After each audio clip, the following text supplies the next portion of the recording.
Thank you. All right, we're going to go back to 3.13, the 2022 Water Summit, Reducing Our Outdoor Water Footprint. Our presenters are Cynthia Bee, Jordan Valley Water Conservancy District Outreach Coordinator, Lisa Hartman, Associate Deputy Mayor, and Michael Shea, Sustainability Director. Welcome. Thank you.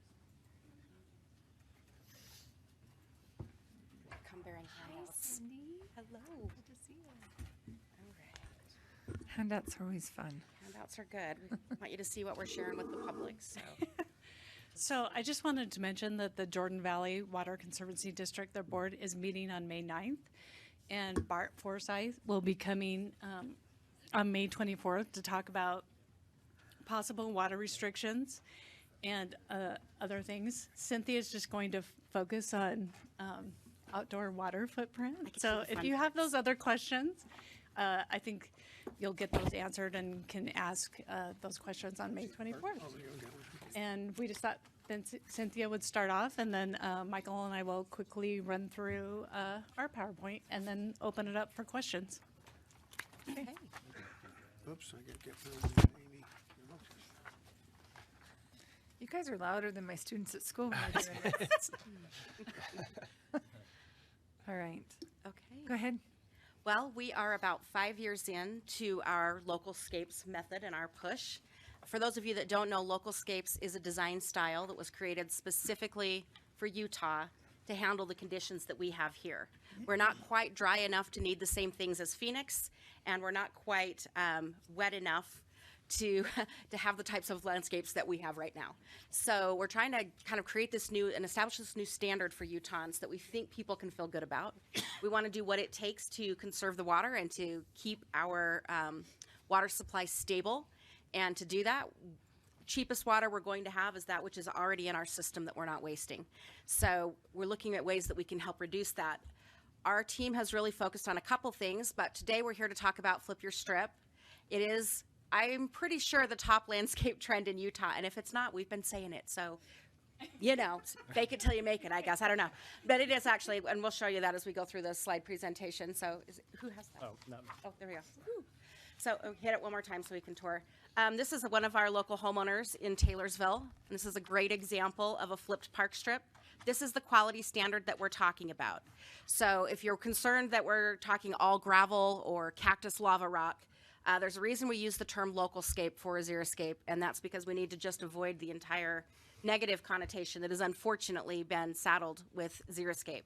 Localscapes can have some lawn, up to 35%, but that's it. And so we're looking at reducing lawn in places that's not really serving a purpose anyway. Our goal is to help the public understand that lawn is a recreation surface, not a default ground cover. So we don't want to guilt anybody about having lawn in places that it can serve an actual function, but we also want to look at the places it doesn't, because I'm pretty confident no parent is out there telling their kid, hey, why don't you go out play on the park strip? Right? So it's not really serving that purpose, so we could do something else there. So we're trying to preserve the opportunity to keep lawn in the places it works by reducing it in the places it doesn't. Change slides. To do that, we've created a bunch of different programs. Flip Your Strip is a very popular program that was started by Jordan Valley Water. We created an online website called Utah Water Savers in conjunction with the State Division of Water Resources. And since that time, Central Utah Water Conservancy District has also come along. And one of the things that's great to know about this is although it was started by Jordan Valley and we serve 2/3 of the county, we've made it available to different entities in the state so that the homeowners get a really consistent, simple experience. And it's not every different government entity doing their own thing, making up their own words. We're all unifying behind this one approach and cause, because the level of change that we're going to have to enact is absolutely overwhelming. And so this is a way to get everyone's voices on that same page so that the message can be consistent and the public can get clear information and a clear process with touch points along the way that help them accomplish that. Next slide.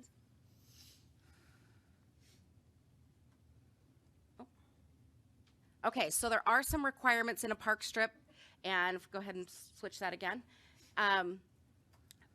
First off, in terms of trees, there are cities that have ordinances, there's HOAs, some require it, some don't. We definitely do not encourage the removal of trees. And we would follow otherwise whatever ordinances are already established. Some cities don't want trees in park strips, some cities do. Either way, those can be accommodated. The key for us is making sure that the irrigation is properly enacted. So you can see here we've got kind of a double loop of irrigation around the root zone of the tree to get enough water there that keeps it thriving. And that's one of the things, when they participate in the program, our technicians will actually check that and make sure that things are properly installed. And this is really the only way to get a landscape inspection. You know, it's not something that cities perform or any government entities perform. So it's a great way for homeowners to have confidence, whether they've done it themselves or it's been installed by a contractor, that it's done correctly. Next. Another thing is we absolutely require drip irrigation. The biggest reason we're doing this is you've all seen the overspray that happens in park strips, the way it sprays the streets. It's actually a negative on our public streets as well, getting that excess water out there. So it's not just a water thing, it's also a infrastructure situation. It's the number one thing that we will all get calls about, that people are complaining about, and it's all to water an area that isn't usable anyway. So we're looking at different ways, but it doesn't mean we don't want it to still be attractive. And while there are plants that can survive on very little supplemental water, there's really nothing that survives on no water. So whether, you know, how often you use your drip irrigation, we still want it there because people are really excited when they first do the project. Then the next year it's like, this is pretty cool, it's filling in, it's looking good. By year 3 or 4, they're over it, they're on to other things, and they're not thinking about it. And we still need this to be functional, you know, going forward, because that's obviously, if you're going to do a project, you want it to function, but it's also so that it encourages more people. Next slide. So when you say not functional, it just gets weedy? Or Yeah, and if it's just rock, it's more likely to convert back, and then it's a bigger problem with the urban heat island effect. So by having some plant coverage in there, we're still maintaining attractive communities, which is a priority as well. It's not just about saving water. We still want to live in a place we want to live in. So we do require a minimum of 50% plant coverage. Plants in the park strip do need to be quite drought tolerant, though. Natives are definitely a great opportunity, and we have all kinds of stuff to help people know what to do. And also, you cannot exceed 24 inches in height. So this is all about a safety thing. So we want to have a separation from the roadway. You know, the plants help create that visual separation, but we also don't want them to make pedestrians invisible. So 24 inches is just to keep that sight line open and keep things safe. Next slide. And then, so heavy mulch, well, trees are up high. So when you're sitting in a car, the branches of the trees will be higher. So, and then we also require heavy mulch. It can be gravel, it can be organic. Some cities have their own requirements that way. Some cities only want to have rock mulch because of organic mulch can add floatables to the stormwater system. That's adjustable. We don't have a hard rule on that. It's just that it has to be mulch, and it has to be a very heavy mulch. You know, the reason a lot of people use the landscape fabric is they think it's going to prevent weed growth. But really, the way landscape fabric works is it prevents light from getting to the surface. That would then let the weeds germinate. And so we don't typically use the weed barrier fabric in a park strip, but the heavy mulch does the same thing without killing the soil. So there's different rules that we have and that we work through with people, but you can see these are all different projects that have been done by homeowners in Salt Lake County using the Flip Your Strip program. Next slide. And then we also encourage pedestrian pass-throughs. So these are areas that make, you know, egress from the street to the sidewalk a little simpler. I usually will tell people in my classes to go park your cars along your park strip, see where the doors open, and that's where you're going to put your park strip pass-throughs, so you have it in the most functional location. So that's still a consideration. And that's not a requirement of the program, but it's definitely something we encourage. And it's actually really fun because I can be out in the community doing photos, and I'll be just driving along, and I'll see one, and I'm like, that's one of our people. We know they're part of the program because they have that actual visual sign. Next.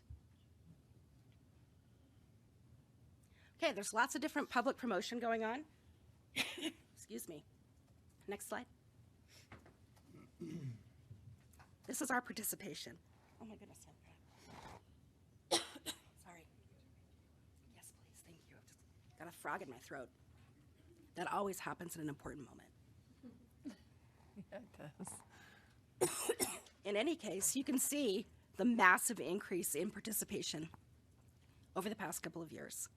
So when we say it's the biggest trend, I think we've got some pretty good numbers that are showing there's a lot of interest. Oh my goodness. We are way ahead for this year as well. We saw a fourfold increase last year, and we're fully expecting that to just continue. I'm noticing on all of the social media channels, whenever people are talking about this, before we can ever say anything, the public is referring people to localscapes.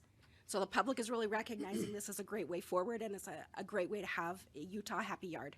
Next. There are different programs and things that are happening statewide to promote it. This is one of them that the state's doing. We are happy to help in any way that gets information out there about what you're trying to do to help make this happen. Of course, the public always likes to point fingers that it's not me, it's, it's somebody else, or that's the easiest way to solve it. But of course, all of us have a role to play. If we use water, we need to conserve it. Okay, and next. One of the most fun things, let me get a drink of water While here. you're drinking your water, can I make a comment question? So I live in an HOA, and we have a walking trail around our neighborhood, and it's got grass on both sides and a little asphalt trail. And we've had people hit us up on, we need to do this, the xeriscapes. So if you're looking at a big project like that, is there help for? I mean, it's incredibly expensive to do it right. It in is. a big area like that. What are you guys? It is, and it's a recommending for real homeowners challenge for associations? HOAs. Yeah. One of the things that we really would like to promote to any of our planning entities is solving this problem at the beginning. Because we do have grant programs, the landscape leadership grants that help fund that. Central Utah Water Conservancy District also has those same programs, so the entire county is covered by one of us or the other. But the challenge is for HOAs, they have to get everyone to agree, and the amount of the grant is up to 50%, to a certain limit, and we have a really hard time getting HOAs to have enough money to even do it in the first place. And so the biggest thing for HOAs is going to be preventing the challenges at the time of planning. And that's one of the reasons that we have been pushing really hard. So in Harriman, Bluffdale, West Jordan, South Jordan, Kearns Improvement District, Kearns area, and of course now in the county's West Bench Master Plan, all of those areas are requiring this on new construction. So you're not going to see grass park strips in any of those communities on new builds, and we're pushing to get that countywide.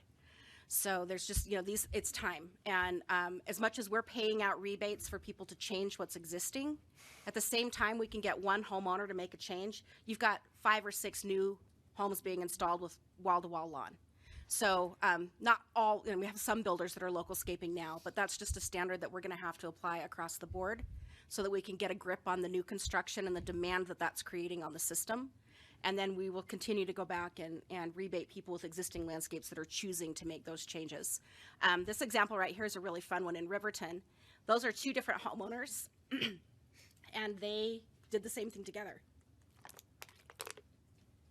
So we're seeing neighbors establish this for entire neighborhoods where they kind of create this new design standard.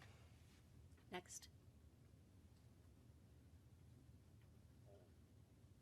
And we'll just go look at a couple of nice photos of examples that homeowners have done. So.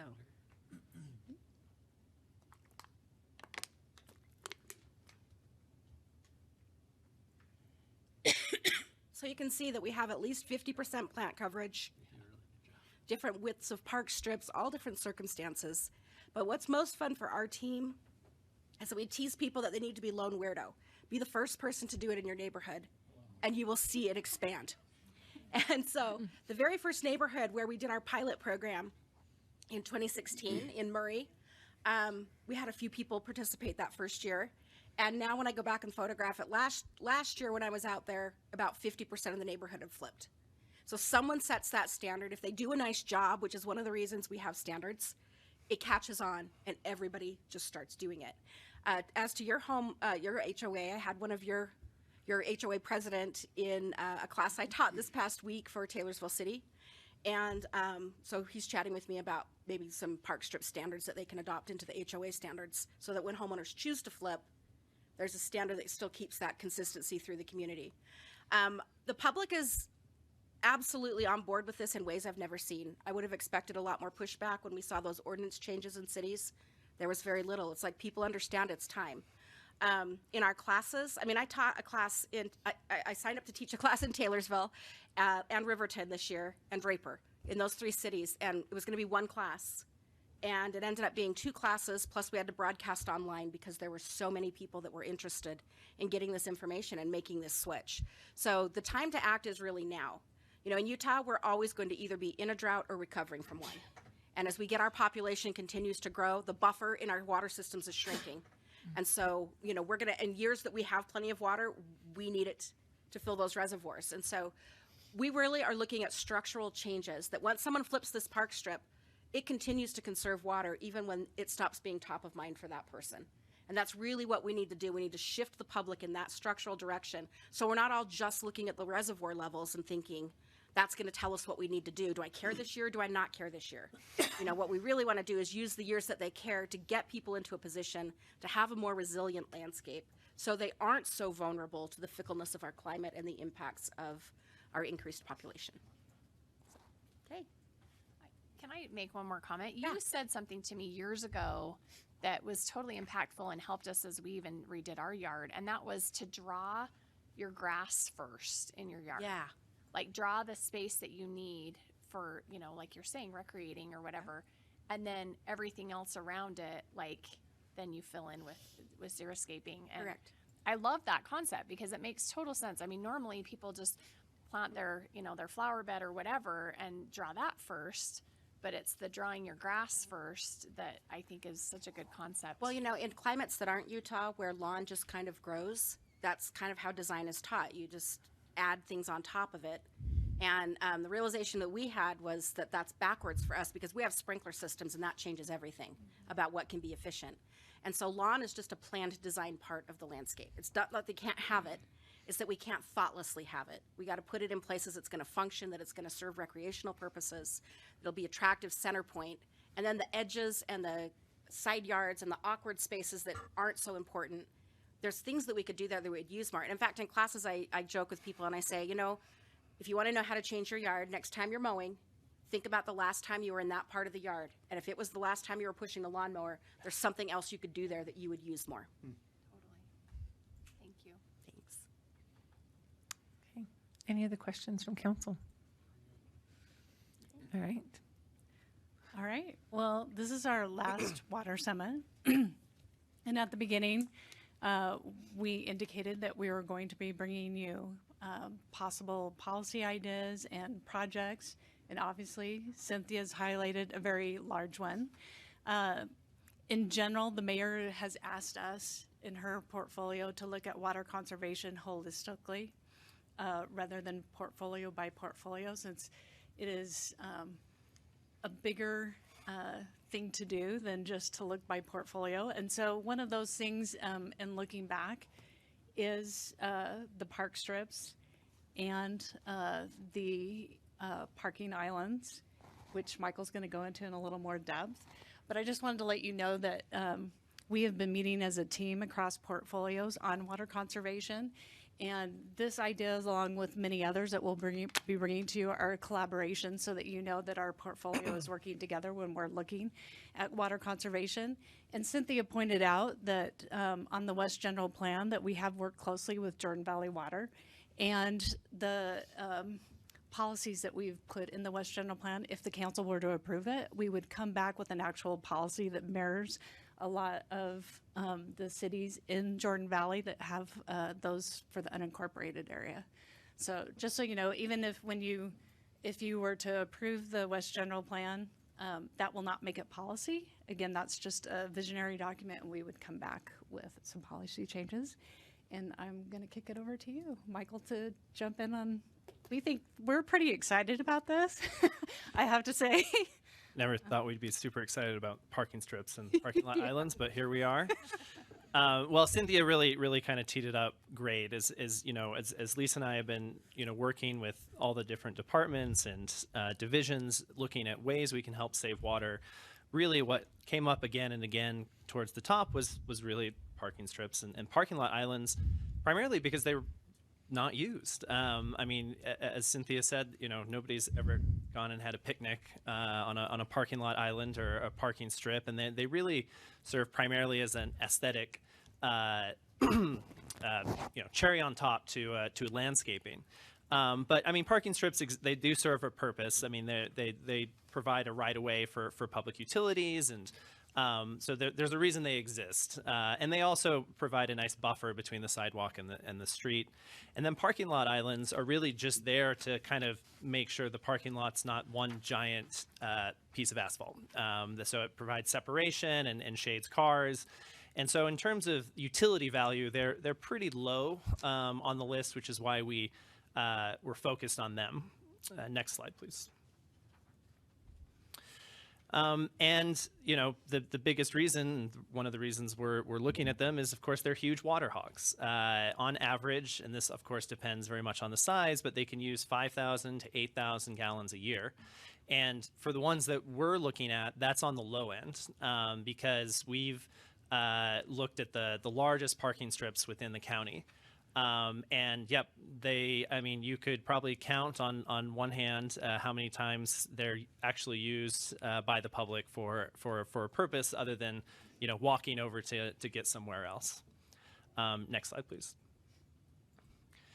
And so working with the surveyor's office, who have been super helpful, they provided a list of, it had to have been almost 2,000 lines long of different, it's kind of unused landscapes in the county. And those range from parking strips to passive landscapes.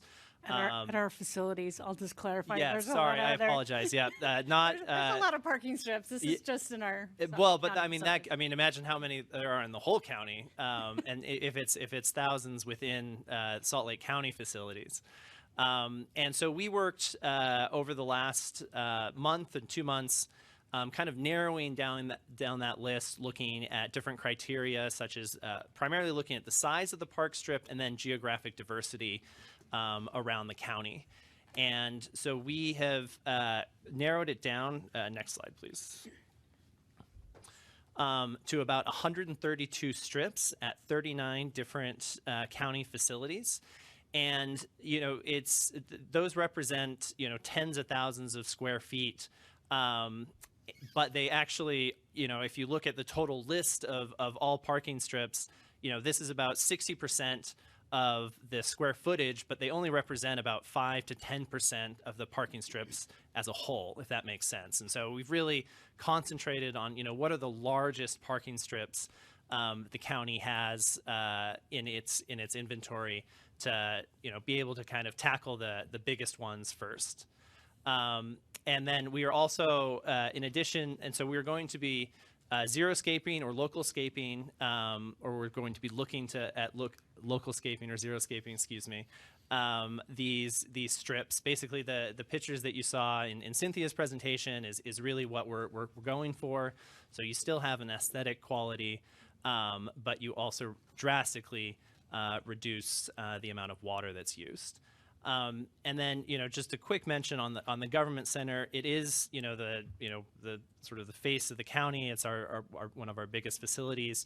And so we're going to be installing targeted sprinkler systems. So we'll have a much better way to control how much water the government center uses. So we can, if we need to decrease the amount of water we use for the lawn, we cannot do that without harming the trees. Next slide, please. And so the preliminary cost of the to do the 132 strips is about $2 million. We basically kind of looked at it as a cost per square foot, and to cover the extent of all the facilities will come into about $2 million. The funds are ARPA eligible, and so we're hoping to be able to utilize those funds for the project. And we are definitely going to be collaborating with Jordan Valley Water Conservancy District, who has been super helpful and really provided kind of the inspiration and a lot of the data that we needed to kind of come to this selection. So they've been super helpful. And then of course working with our municipalities to make sure that we're in concert with their specific ordinances. HB 282, it does sort of, it makes it so you don't have to, they can't mandate turf, but you can still have, you know, individual requirements based on a municipality. And so whatever facility we end up doing, we want to make sure that it falls within those ordinance. Ideally, hopefully we'll be able to come up with a landscape that kind of one size fits all, that kind of fits the criteria of all the different ordinances, so we don't have to kind of pick and choose. So today is just for your consideration. This is, you know, just a proposal. Like Lisa mentioned, we wanted to come to you with some concrete project ideas for reducing water within the county. And again, as Cynthia mentioned, this is not just, you know, reducing water. We're not just like dialing back. We're implementing concrete changes for the long term, anticipating that this is, you know, not the last time we're going to be having this conversation, and that this will really lead to some good concrete solutions and water savings. And what we're hopefully going to achieve through all this, next slide, please, is about 3 football fields worth of grass removed, and that will drastically help us, you know, go beyond our goal of saving 5% a year, and that equals about 5,295,000 gallons of water, which is about 8 Olympic-sized swimming pools. We've decided Olympic-sized swimming pools is our visualization for how much water we're saving. So you're going to hear Olympic-sized swimming pools a lot as we go through this process, but it's not a drop in the bucket. But one of the biggest things is we hope to do is kind of that catalyst effect. Is if we can help inspire people to make changes on their own property, whether it be their resident or their business, you know, we can say that, you know, we're trying to do our part. We can hope you step up too. And so hopefully this will have a grown effect throughout the county, which will lead to even more water savings. And so that is what we were proposing. We think this is a really good first step, and it's probably, at least in the short term, one of the best ways we can help for the long term conserve water. And I would just add, on this back of the sheet that we sent you, actually I just flipped it over, those are the facilities that they cover about 15 municipalities.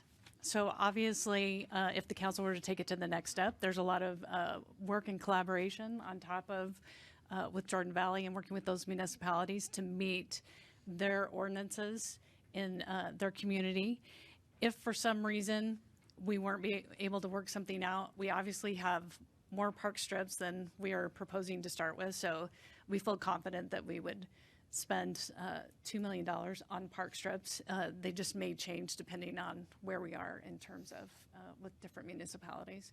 I also liked, Cynthia, one of the things that you said when we were talking earlier, which is sometimes when residents, and it applies for when they come to our facilities, to seeing complete local scaping or xeriscaping is kind of overwhelming. Starting with the park strip gets people used to the change in how it looks when you look at a yard or a facility when you come in. It's an easy way for them to start to get used to the idea of changing from grass being the dominant feature of a yard when you come up, or a facility when you come to visit. Madam Chair. I have a question. Go ahead, Amy. So you said 3 football fields. Are you talking the length or total square footage there? Total square So footage. I don't even know how many square feet are in a football field. Off the top of your head, how many square feet that would be? It's like wide are 10,000 maybe. It's 15. I'll Google it. It's all good. I'd have to. It's at least 10. So I know we talk a lot about Aaron, what's the name? when we talk about maintenance. I think one of the 100 yards plus the end zone. hey, thank you. That's almost how many gallons of water we'll save per year. When we talk about maintenance on these,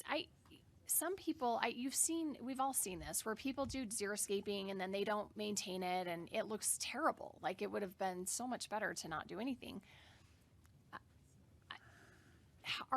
Is it really less maintenance once you do this than mowing grass? Because, I mean, I'm just curious. I think this is the right call and I totally support it. I think it'd be great to do this. But I'm just like, are we realistic? Have we talked to Martin, and are we realistic about the maintenance costs, or is it going to cost us more in ongoing maintenance? So That's a great question, and that's one of the reasons that we have standards in the program, because just changing grass to whatever else, if you're not changing how it's watered, how the mulch is in place, there's certain methods and techniques that we use to achieve that lower maintenance, and that's why we have, the standards that we talked about, because that's what's going to drive that to keep it as low maintenance as we can. But the same reason it's a great idea for homeowners to start with a park strip, they get used to a different type of maintenance. It is less maintenance, it's just different than what you're used to. But that's the exact same reason why it's great for the county, because your maintenance team is going to have to maintain stuff differently. You will, over time, are going to have to probably have more people with more skill set that way. But that's true of all of us in the entire state. We're all going to have to step it up. And so it's a great place for your own team to figure out what works almost like as a county-wide experiment, so that as they start to put this on more projects in larger areas or whatever, however this spreads through the county, your team has more experience knowing what works and what they can maintain and which materials are working best for them. Okay. Also, is this ARPA eligible because of the water conservation? Water piece? conservation, Okay. yes. And then just one last thing. I mean, I'd totally be willing to look at this. I think this is a great idea to use for ARPA. The council, when we kind of did our ARPA priorities, we had kind of stated that we want to look at ARPA quarterly. And so June, I think, is kind of the next time period. So just FYI, I know we've got some council members and, you guys that will probably want to bring some And if you things, guys but- are interested, then we would bring it forward at the June process, but Yeah. we wanted to bring it up as an idea at this point. And I would just add, yes, we have talked to Martin. Martin, we meet every week on water conservation with a larger team. This covers more than Parks and Rec as well. It's aging an adult, it's facilities, it's just, it crosses our whole portfolio. And that is the challenge of us saying, when we're looking at it holistically, is what's that design going to look like? Because we don't want it to be inconsistent when we're pulling out the grass, that it has a long-term stay, that it looks good and it looks good for the long term. And that's where we'll also be working with Jordan Valley on their expertise on how they've done it and looking at how we want to do it. And I would also add that also includes changing the sprinkling system to a drip system. And it also it can be watered differently than the rest of the grass is right now. That's one of the biggest problems, I think, as we're going into this drought, is looking at how our sprinkling systems have been. In the past, it's just one and done. It's on different areas that it waters, but trees are mixed in with grass, and they obviously don't need to be watered at the same amount. So it's, when we're doing this, rethinking long-term what that looks like so that it is sustainable. Thanks. Larry? Yes, go ahead. So thank you, Cynthia, for a very good presentation. Nice to see you. Thank you. Good to We're see you. Facebook friends. That's right. That's I right. think this is the first time we've met, but Yep. exchanged conversations on Facebook. Okay, the typical homeowner is interested in water conservation. They're also interested in saving money. And so, of course, they're interested in the economics of this, the payback. So for a typical homeowner, if they do the xeriscaping on their park strip, over how many years could they amortize that and recoup it in terms of their savings? So at the current situation, not so much. I mean, it's not about that. In fact, when we created Localscapes, it was really because it can't just be about water conservation. I mean, we've been talking water conservation for 15 years, and people were re-landscaping all the time, and they weren't choosing it. So why weren't they choosing it? And they weren't choosing it because it wasn't solving the problems they knew they had. We see water as our problem, as your problem. Problems they know they have is my house doesn't have good curb appeal, or my sprinkler system is too difficult to work with. There's nothing for our family to do outside, or, there's different problems that homeowners know they have. So with the Localscapes method, we looked at it and said, if we can create a method that solves the problems they know they have in a way that also produces water conservation, that's a winning formula.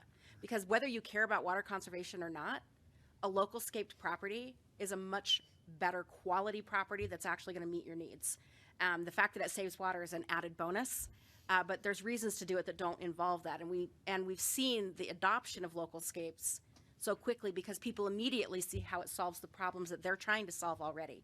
And then they're thrilled to find out that it saves water. No one sets out to just be like, I'm going to use all the water I want, right? Most people want to be careful about it. They just don't know what else they would do. So with Localscapes, we have our 5 steps, and the first one is a central open shape, which most people will have as lawn. And the last step, step 5, is planting beds, and in between that are paths, gathering areas, and activity zones. And those 3 areas of the yard don't have grass. They're hardscape, but they're breeding function and attractiveness and everything else to the yard. And so what we are teaching homeowners is they need to balance the spaces that need work and water against spaces that don't. And that's the same thing you'll be doing on your county projects. Because if you just flip from all grass to all plants, that's challenging too. So it's creating different types of areas and spaces that can produce that value. The city of Taylorsville actually has a park that they've recently done that we gave a grant on called Cabana Park, where it's a neighborhood pocket park. It's a smaller area, but they utilize these design principles to reduce the amount of work and water. So that obviously is a good case study if you want to check into that one a little bit more. They've had it for several years now, long enough to know how well it's working and what works and what doesn't, and that'd be a great, they're kind of the first people to really do this. So, we need to be more efficient on all facilities, but of course parks are for the public good. So if we're cutting grass out of a whole lot of places, parks are probably the priority of where it stays. But but that doesn't mean we don't want to be as efficient as possible. Well, and Councilman, to your point, I mean, the price of water, as you can imagine, is a very contentious issue. Keeps going up. Yeah. And there is a price point where you can amortize, where you can get that cost savings back. But the way the water is priced in Utah right now, the economics aren't there. And that's a good point. So we're looking at a 5% reduction in terms of our water conservation. And that's going to equate to some savings in terms of cost, but difficult to pencil out. I mean, and we thought about even trying to put that number in the presentation, and honestly, it was so minuscule to the amount that we're asking, it didn't even. And in studying the budget, I never recall seeing a line item for water. So. Yeah, no, water's cheap in Utah. Yeah. Well, and if we try to have the conversation on that basis, then we get into all these little extraneous details with people rather than dealing with the real concrete issues that we can see movement on. And so it just has made more sense for us. But isn't it Just fair? say this is the best way to do it here, and people are like, okay. Isn't it fair to assume, though, that, with this trend, with xeriscaping and best practices being put in place by a homeowner, their owner's equity will increase, and the value of their home will increase in terms of the resale The market. Localscaped homes are the best looking landscapes on the street because it's a balanced landscape. It's designed with all kinds. We built a lot of the complexity of design automatically into the approach, so people don't have to understand every fine detail to achieve a great outcome. They just need to follow the steps and the requirements and best practices sheet. And there's all kinds of little extraneous design things that we no longer have to explain, because part of our goal was, what is the least someone has to understand? When I first started teaching, I thought people wanted to know what I know. They don't. They want to know the least they need to know to solve the problem effectively. Yeah. And that's the gift we can give them. What's the least they got to know, and then they can do that well, and it works out great. Okay. Thank you. We're going to go to, in order, Councilman Bradshaw, then Theodore, then Granado, then DeBry. Well, first, I want to echo Amy that I think this is a really good idea, and that it's the county walking the walk of what we encourage residents to do. And I think we definitely need to take advantage of our somewhat unique financial opportunity to act on it. The other thing I wanted to say, though, is to ensure, because I don't know to what extent, so this is kind of looking at existing properties, looking backwards. But as we continue to construct new facilities and we're continuing to develop park strips and parking lots with islands, do we have the right ordinances and building policies in place to ensure that this is what we're implementing going forward? And I don't know that we do. No, we And, don't. and that so has to if- be part of this process. If we're going to expend $2 million-ish in ARPA funds to fix, just some of the county's park strips and islands, we need to ensure that going forward we are also landscaping or local scaping or xeriscaping, whatever we call it, in this manner, so that we don't have to convert in the future. So that's what I would ask, is being in tandem with this, is that we also ensure that our building policies make this the standard for the county from now on. Well, and I would just say, in principle, we are doing that when we look at building new facilities, but it is not written in ordinance. It's And- just and not I think official. we need to Yeah. take that Yep. step so that it's not optional for whoever's there at the time. Right. Okay. Dee? Yeah, thanks for your effort on all this. I think it's great. I like the ideas. I know I spoke with the mayor's office about a year ago in regards to kind of what Arlen spoke of, just making sure that our facilities, as we move forward in building new facilities, like I know we have some new libraries out. I'm just curious of what degree those are being xeriscaped and what we're doing to conserve water on these new facilities and just making that effort to do so as we move forward. Do you have any information on those, like the new Daybreak Library? Is that kind of following that outline? Do you know anything there? Not specifically to libraries, but we do Okay. have Robin here who probably could talk about okay. it. But overall, like the way the ordinances are set up for new county facilities is they have to be LEED Gold certified, which is an environmental building standard. But that does not necessarily mean they have to have water-wise landscaping. Basically, how LEED works is you have to kind of check a bunch of different marks to get enough points to get the certification. And so, they could, instead of doing water conservation, they could, make sure the building's next to a public transport hub or, LED light bulbs or something like that. And so it's right now county facilities are incentivized, but it's not codified. Okay. If that makes sense. Yeah, and then I know that there's a lot of resources that you handed out here. If we want to direct the public to some of these resources, is the Water Savers the best link? Is that where you'd like us to direct That's a people great to? one. Localscapes is kind of the education piece. Utah Water Savers is the rebates. Okay. And they connect together, but we didn't keep them as one brand because, who knows what will happen with rebates in the future. We're offering those now. We're getting standards in place for new construction. We anticipate we'll continue to offer them for people that are making the change in their yard that don't have to because they're existing. But that way we keep them two separate. So if it's just about learning what to do, Localscapes is the great one. If they're really interested in the rebate programs, then that's Utah Water Savers. But either place, they cross-refer to each other, so. Great. And I'm thank going to you. give a little plug for our Salt Lake County SLCO H2O that is our own, that connects to Jordan Valley. and Complements Jordan Yes. Yes. But we do have tips on there as well. The biggest thing is if we can all be singing the same song. So part of Localscapes was to try to unify the language around this. The way the green industry would talk about it, a contractor versus a landscape designer versus a nursery person, we were all talking about the same things using different words. And the same thing holds true across the board. So it gives us a common language that helps it simplify it for the public so that we're not confusing people so much. So that's why we like the Localscapes method, because it's just for Utah. We've had 4 other states ask us if they could use it, and we've told them no. So this is for Utahns. This is what works here. Happy to help you figure out your own regional style, but this is all based on what's best for us. Robin, did you have any more that you wanted to add on the I can new speak libraries? to If you Dave. have a quick answer, so I know you Sure, weren't absolutely. expecting to speak on this, but Really anyway. pleased about our 2 new libraries, Daybreak and Granite. They both are implementing really water-wise landscaping around both of those facilities, using mulch and their park strips, very minimum grass. And at Granite Library, they are using the rock surface, they're using the mulch surface, but they also have put in turf instead of grass. And then where they do have grass, they've made choices to select types of turf, grass product that takes very little watering. And so they're making very conscious decisions around the landscaping. They have a lot of space there around the libraries, but being really thoughtful about how they go about landscaping it to be water-wise. Great, tach you. That SLCO H2O, is that a website, hashtag, or just a slogan?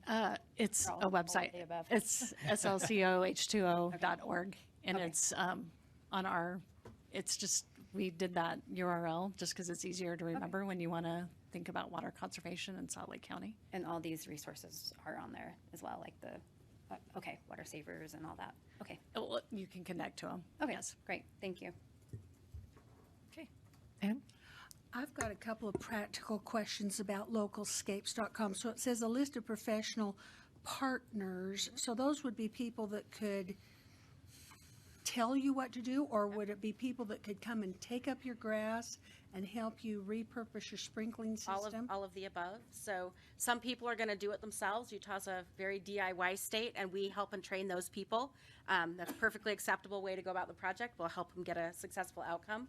Other people are ready to hire that out or want advice. And so anyone that's listed on the website, I think we're up to about 70 or 80 partners now. they all are there by choice. We don't make any money off of them or anything, but they choose to get special training to implement local scapes so that they know how to help their homeowners get to that end goal. And especially with, helping with rebates and everything else as well. So there's contact numbers, right? Oh yeah, you can actually go on the website and you can click their logo and go out to their website. One more question. What happens to all the grass? Recycling. Okay, good. Good. I just wanted to make sure we weren't hauling it We encourage the out to the recycling. dump. Yeah, no, well, they won't take one out there anyway, but some of our local landscape products companies will take it and recycle the topsoil. Awesome. So you've got it all covered. Thank you. Right, Brian? Oh, yeah, thank you. Thank you, Cynthia and team, for all the information, and very knowledgeable and enthusiastic. Arlen talked about my thought process with his comment, but I did have a couple other thoughts that I'm listening, practical experience. Because I've seen when you come into my subdivision off the main artery, I counted up 7 different houses that's done. I live in South Jordan, and I don't know if it's specifically with your program or they're just done it on their own, but it's catching and it's gorgeous. And then I think about there's a credit union on the side of 2200 West and 90th South. And I won't give you the name or it wouldn't matter, but it's all xeriscape, and it's been that way for years. Oh, yeah. It's American first is what it is. But I mean, it's gorgeous, and they were ahead of the game.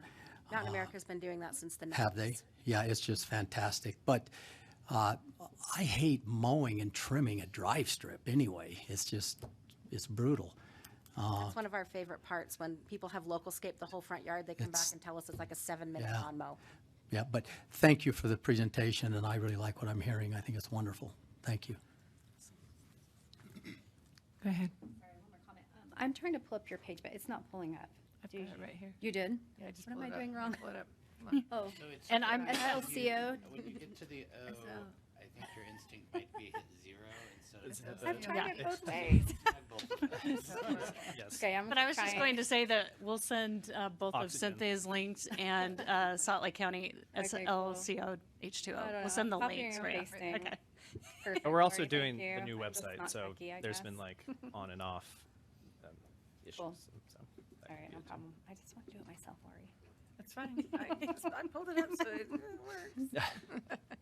Well, thank you for the time, and What I did these wrong. time certains for the 4 weeks that we've had the Water Summit. We've really appreciated it, the time and the discussion. Larry, do we have time for 2 more or not?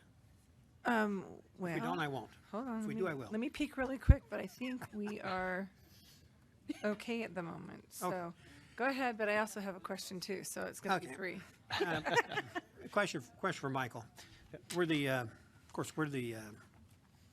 basically the city council for unincorporated Salt Lake County. And elsewhere in the United States, has it penciled out to where ARPA dollars have been able to be used as an incentive for residents in some type of, and you may not know the answer, but invariably it's been done elsewhere.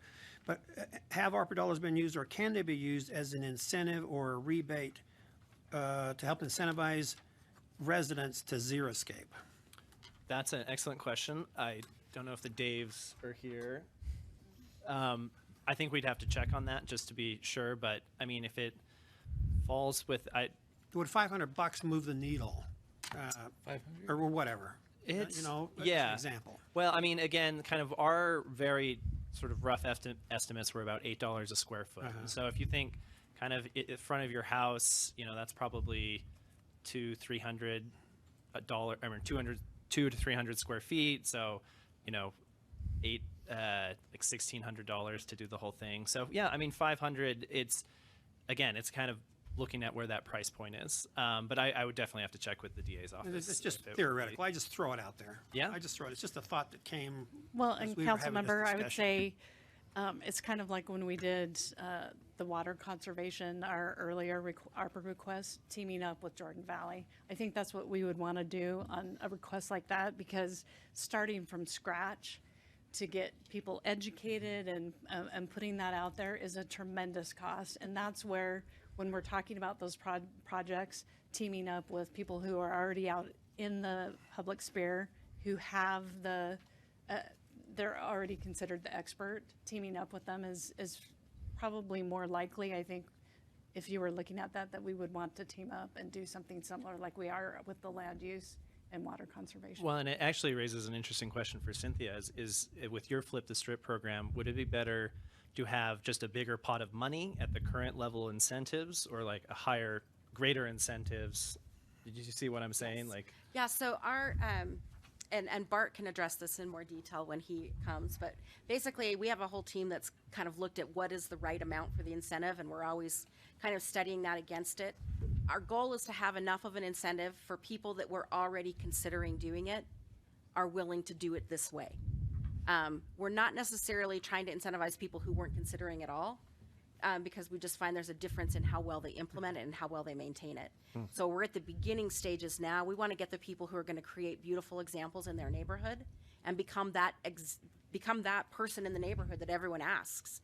So our goal is to really get those initial people doing a great job, because then they set the bar that everyone else meets. And so you want people to want to do the project, and then that money is enough to help them accomplish it, rather than trying to just get people that weren't going to do anything to suddenly do something. And the last thing I have to say, Madam Chair, is a friend shared this comment with me this past week that has really stuck with me.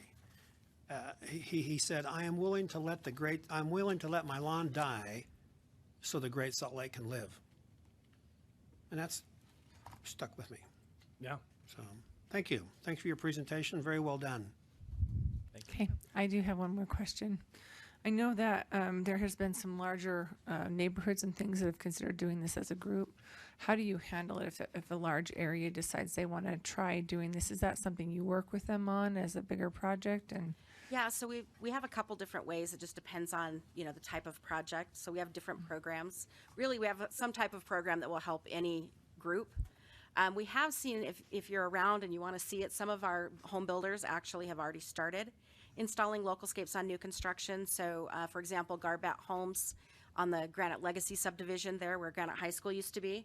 If you drive that subdivision, every home in that subdivision is localscaped. So that'll give you a feel for what that neighborhood of the future might look like. Ivory Homes now puts in localscapes on all of their new construction statewide.